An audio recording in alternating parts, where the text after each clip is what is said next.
EKG ini kita punya waktu 3 jam, waktu emasnya 3 jam. Saya tidak akan membicarakan pengertian, asuhan keperawatannya, tetapi saya bicaranya how to, bagaimana teman-teman mengenali bahwa pasien ini kemungkinan sindrom koroner akut atau bukan, dan bagaimana golden pemeriksaannya, pemeriksaan emasnya untuk pasien ACS. Berapa pilar? Oke, Mas Aldi, next.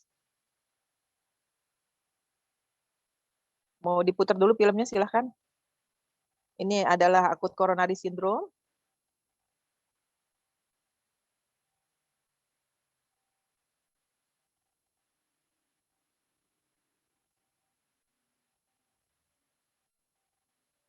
Jantung, sebagaimana kita ketahui tadi, dari miring dari kanan ke kiri, jantung ini memompa darah ke seluruh tubuh, ya, terdiri dari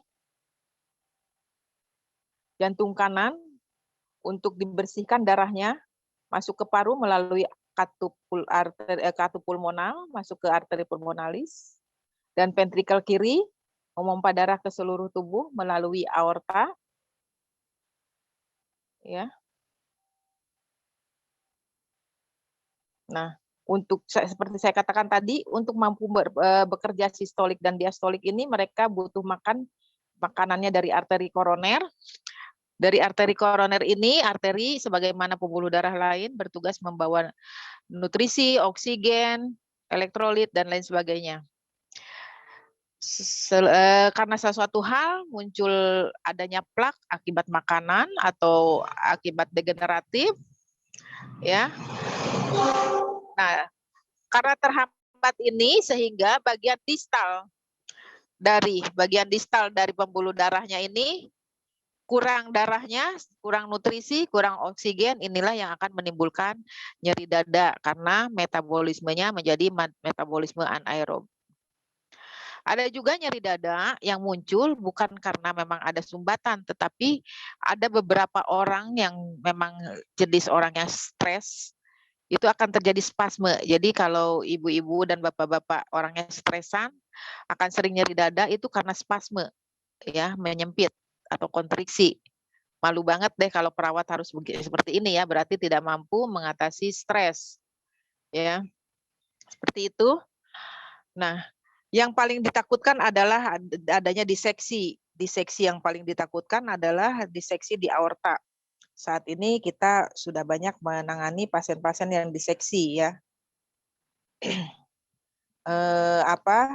Golden pemeriksaannya adalah dari echo. Nah, akibat dari ACS ini, akibat dari penyakit koroner ini yang mati dari jaringan, sehingga akan hitam, darahnya tidak bisa, dindingnya tidak bisa memompa. Saat ini manajemen yang bagus adalah, keluhannya nyeri dada yang tidak bisa ditunjuk, tidak bisa localize.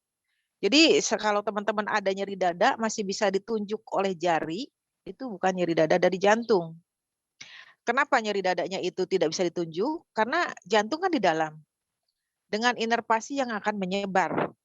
Jantung tertutup oleh paru, tertutup oleh dinding dada, tertutup oleh torak, ya. Dan dia tidak dipengaruhi oleh istirahat. Ya, nyerinya itu istirahat tetap nyeri. Kalau nyerinya hilang dengan istirahat namanya angina stabil. Ya. Yang paling khas adalah diikuti dengan napas yang pendek, sakit kepala, mual, dan berkeringat dingin. Kenapa berkeringat dingin? Muncul akibat metabolisme anaerob tadi. Terapi yang pertama adalah oksigen. Kalau zaman dulu, zaman saya masih di UGD, terapi pertama adalah morfin. Sekarang tidak, oksigen dan aspirin. Ini aspirin. Aspirin ini mampu menurunkan angka kematian. Jadi begitu pasien nyeri dada, kita sudah bisa tahu bahwa ini nyeri dadanya khas, tipikal. Aspirin ini mampu menurunkan kematian sampai 30%. Kecuali pada orang-orang yang nyeri dadanya karena spasme, itu memang obatnya adalah nitrat. Zaman dulu saya kerja di UGD, obat pertama nyeri dada tuh nitrat, sekarang bukan. Tapi aspirin. Yang terakhir adalah beta blocker, jadi denyut jantungnya dihentikan. Manajemennya ya pemasangan ring seperti ini. Kalau sumbatannya kurang dari 80%, kita pasang ring, ya.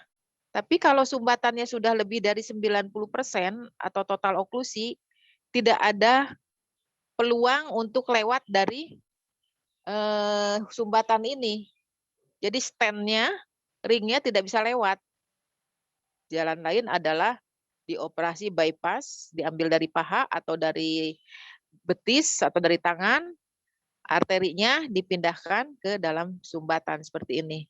Namanya bypass, CABG, coronary artery bypass graft. Seperti itu. Oke, next Mas Aldi. Oke. Lalu bagaimana gambaran EKG pada CAD pada ACS ini? Yang pertama adalah hiperakute, ya. Hiperakute selain pada pas terjadi pada pasien hiperkalemi, bisa juga pasien ini EKG-nya mau berubah menjadi gelombang T yang terbalik. Gelombang T yang terbalik ini dikatakan T inverted. T inverted ini menunjukkan kondisi iskemik. Saya katakan iskemik karena kita belum bicara tentang laboratorium ya. Oke.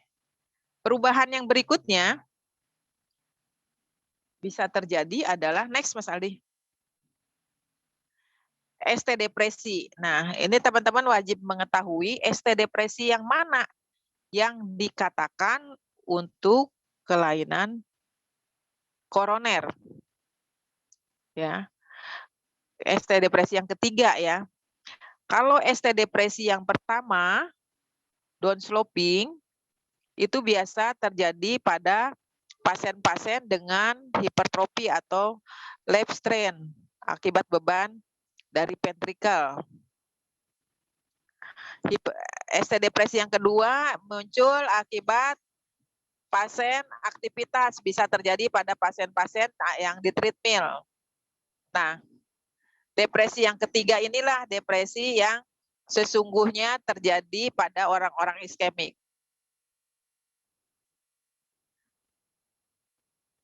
Saya ulangi lagi. Perubahan EKG pada akut coronary syndrome, evolusinya sebelum terjadi ST elevasi, biasanya mengalami ST depresi atau T inverted. Tetapi sayangnya jarang sekali pada fase ini pasien sudah datang ke rumah sakit. Karena tipe-tipe di kita, tipe orang Indonesia itu suka menahan sakit di rumah gitu ya. Jadi datang ke rumah sakit itu sudah elevasi, kadang-kadang sudah elevasi juga sudah lewat masa emasnya. Jadi sudah gagal jantung. Nah, fase perubahan yang pertama, ST depresi atau T inverted itu dikatakan iskemik apabila tidak disertai hasil laboratorium. Ya. Apabila disertai hasil dengan laboratorium, beda lagi istilahnya. Nanti kita akan bahas. Ini perubahan EKG pada iskemik yaitu T inverted, T yang terbalik, dan ST depresi.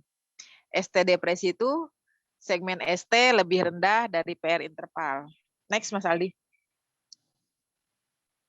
Nah,